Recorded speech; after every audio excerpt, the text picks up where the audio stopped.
Hello, everybody, and welcome back to another episode of Oxygen Not Included. Um, in the last episode, we put in this loop here of hydrogen in the desalination plant. Should hopefully help spread out the temperature through all of this a little bit better. We'll see. Um, I think the temperature on here has been somewhat rising. Like I said, we'll see. I would love to do something about this polluted oxygen in here. Um, Don't really know how to deal with it though right now. Um, Really, we would have to have like a funnel or something where it could go up into a gas pump that's constantly looping, and then do something with the steam.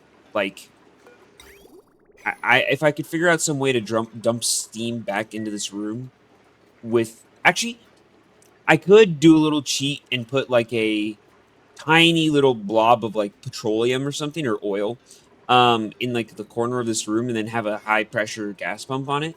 Um that should actually probably work if it's a small enough amount. Anyways, that's getting sidetracked. I don't know if I'll do that for today. Um Main thing I'm going to work on is up here. We're working on building out this cooling loop which connects to our base. We want to run it through the oxygen production because it's going to get really hot in there, and we don't want to cook our entire base. Um, and then after that's finished, what I think I want to do for today is I want to start finally farming calamari with these glow squids. I want to make a glow squid ranch. Um, so we need to have Tublia, and they need to have the milking station. The comfort needs to be the correct temperature, all that. Um, and the thing is, they only eat Tublia, like the plant itself. So we do need to have a farm in there with them. And I need to figure out how many Tublia we can, or how many glow squids we can support off of how many Tublia. And then these, I believe they just take sulfur. Yeah, sulfur. Oh, and polluted brine or brine. That's not a problem. We'll just pump in the polluted brine from our. This vent will just have go into a fluid tank somewhere. We'll have a buffer for them. Prioritize going into there before we desalinate it. Same with this pipe over here. Um, and should be pretty good. Yeah, and then this will produce a squid ink, which we can get refined carbon from. Hell, I mean, we might as well dump it into our desalination, or I guess just at this point, general cleaning plant. If it's 80 degrees is all it takes to convert it to the mucin and refined carbon. Might as well, right? Um, oh, that's literally the only way to do it. Ah, well, okay. I guess we're going to be doing that then. um, all right. So that's what we're gonna do. I'm gonna wait for this cooling loop to build, and then we will work on that. Oh, it is almost done. All right. Let's hook up this this section over here. So we're definitely going to need more fluid on the system. So we're going to hook up our input line, and all right. Yep, here comes that polluted water, and then this over here will start running around this way. It's pretty warm. It's 30 degrees, but this is way hotter in here. It's almost 50 degrees right now, and it's just going to keep getting hotter. The actual water in the electrolyzer area is 71. So let's see. Yep. It's going to go through there, and then, oh, I need to do this and this. Okay. Great. And why in the world is the water not feeding on? That is strange. Okay, I obviously need a liquid bridge here then. All right, I'll fix that, and we'll fill up this liquid, the cooling loop. The cooling loop is fully done, and now we can get around to building that ranch. Although we're doing great on food, but if they can eat the whatever this is, nigiri, this if they could be able to eat this constantly, that would be the best. it's such a good food. That's what we want to go for. So getting some calamari, that's the goal now. I need to figure out how I want to build this. It definitely needs to be in an insulated room because we need to liquid tepidize it to make sure the temperature is high enough.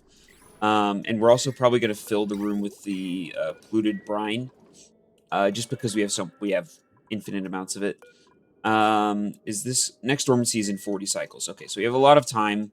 Um, this one's 8 cycles. We have a lot of time to work on this right now. So let's see. Glo Squids. Do I actually want to do math? I should probably actually do math to figure out how many Tublia at least. 30 kgs a cycle is not a small amount either. But let's see. How much does it grow per cycle? Let me do the math. I'll figure out all the numbers, and I'll come back when I have an idea of how to build this. Okay, so if I've done the math correctly for these guys, they have a life cycle of 8 cycles, which means that they grow 11.25 percent. Sorry, 12.5 percent a cycle. And the glow squids eat 25% of tublia growth per cycle. So, what that means is it's 2 tublia per 1 glow squid. So, we're going to need to have in the ranch, if we want to have a max ranch of glow squids, you can have 8 of them in a ranch. Then we're going to want to have 16 tublia plants in that ranch, which is doable. I think that would be around 400. I think, let me look at my note sheets. I think it'd be like 480 kgs of polluted brine, and it'd be 320 kgs of sulfur a cycle. I think we might be able to do that on the sulfur front, definitely, because we have every single one of the thermal gas fissures tapped. And polluted brine, we have the polluted brine vents, and they produce a lot of water. I mean, like, this has an average output of 3 kgs every second, and there's 600 seconds in a cycle. So I think we're able to support it with what we currently have infrastructure-wise. We just need to figure out where we want to build it, and we need to come up with a new design. Since we can't really do this kind of a design for them because we're going to have the plants along the bottom. Now, what I do want to check, this is the max size of a ranch if it's 4 tiles tall. How long across is it? 25? Okay. Okay, let me find a spot for it. I was thinking maybe somewhere around, like, on this side. Just because we have the polluted brine that comes up over here and all that. I might also think maybe I'll put it over here since we have transit tube access over there.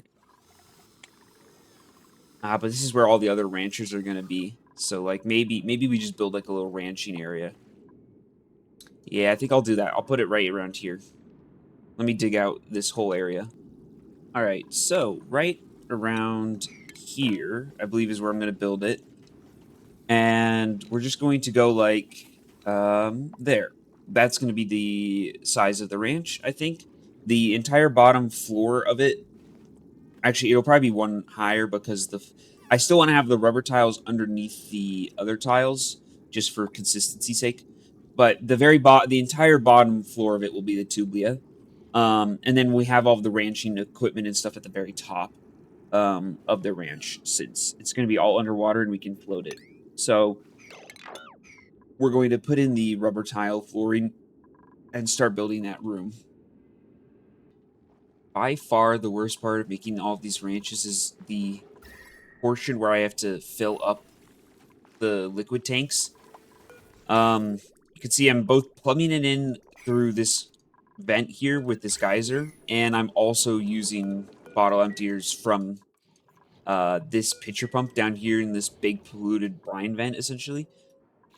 It's just a lot of waiting around for people to deliver stuff and for water to get dumped in. Not much I can do about it.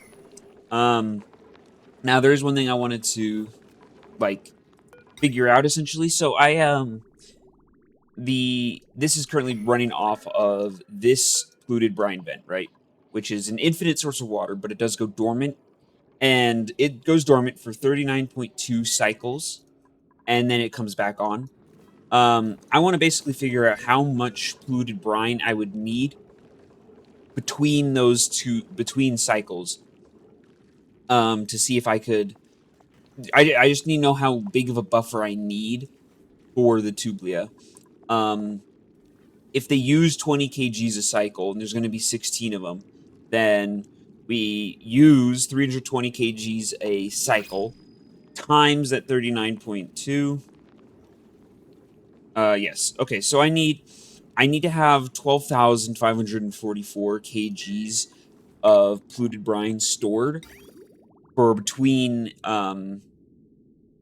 cycles. So each liquid reservoir can hold 5 tons. So basically, I need 3 liquid reservoirs. Is that correct? That seems low. I was expecting like 4 or 5 of these. I'll double check, but that would be nice. I'll probably just put them right along the bottom here. And honestly, I might have extra just anyways, because the more we have, the safer it is, the better. So, yeah. Just on the side here, I'm putting in another Atmosuit dock checkpoint up at the very top of the base. Just so that we have another exit to the base that the dupes can go out, because we don't have more space to put in more Atmosuit docks here without like shifting all this over, and I really don't want to do that, so I'm just going to add another exit. I'll put a transit tube all the way up this like side of the base here, all the way up, just so if they wanted to go out this way and come down, they could, but mainly it'll be for when we go to space here. It'll be way more efficient to go out this exit. Now we just need to make a ton more suits. 12 more suits. Okay, so I know this is a little bit cheesy, but I put down some crude oil here with some airflow tiles next to it for just so we can try to get rid of the polluted oxygen in here. I should now be able to just run this gas pump pretty much constantly. The steam will just get returned right back over here. And then any polluted oxygen that comes by here will just get sucked up and sent. For right now, it just gets sent into this room. It does not really matter. And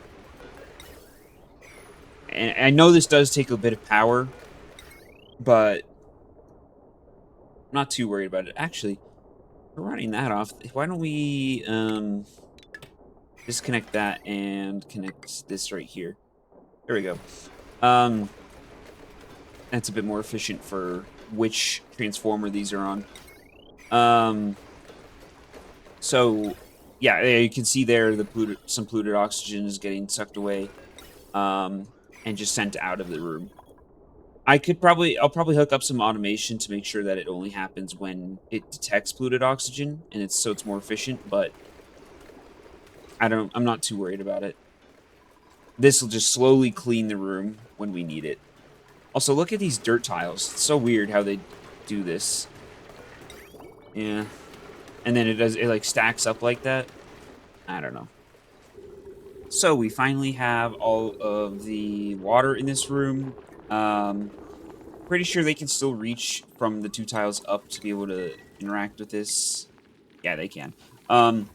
So we're just going to have our water hook up right here like this, and that will go into all of the hydroponic bays. And then this liquid tepidizer I will plug in eventually. It's plenty hot enough in here since we filled it with the polluted brine from down in the depths. Okay, I do need to put in the basic like critter stuff, and then this is going to be the overflow container area. It's a little bit, I don't know. It's not great. Doesn't look good for them. Womp womp. The overflow doesn't need to be nice. It just needs to, you know, work. Also, I don't think I actually need a fish release in here. I think I just need a fish pickup. So we'll just do that.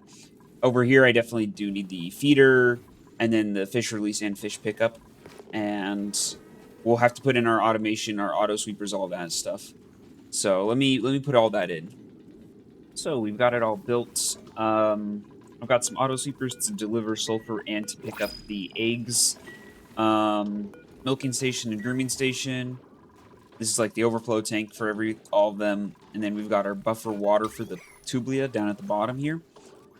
I think we're ready to put some of them in. I'm going to just kind of, I don't know, I guess I'll just do that and see what happens. They shouldn't put more than 8 in. We'll see what happens. If they do, I'll be annoyed. If they ever get around to wrangling them, that is. This is... Oh, it is actually a high errand. Okay. Yeah, look at that. But then, did they break free instantly? What happened there? Oh, nope. It's just like a bug. Okay. Let's hope that people actually have the... Well, here, I'll come up here, and I'll set this to a 6. So at least, or maybe, yeah. They actually moved them quickly. Perfect. We have 8 glow squid in here now. And looks like we just, yep, there we go. They are, they're going to ranch them all. And then I think once they're ready, then we have the milking station for the squid ink.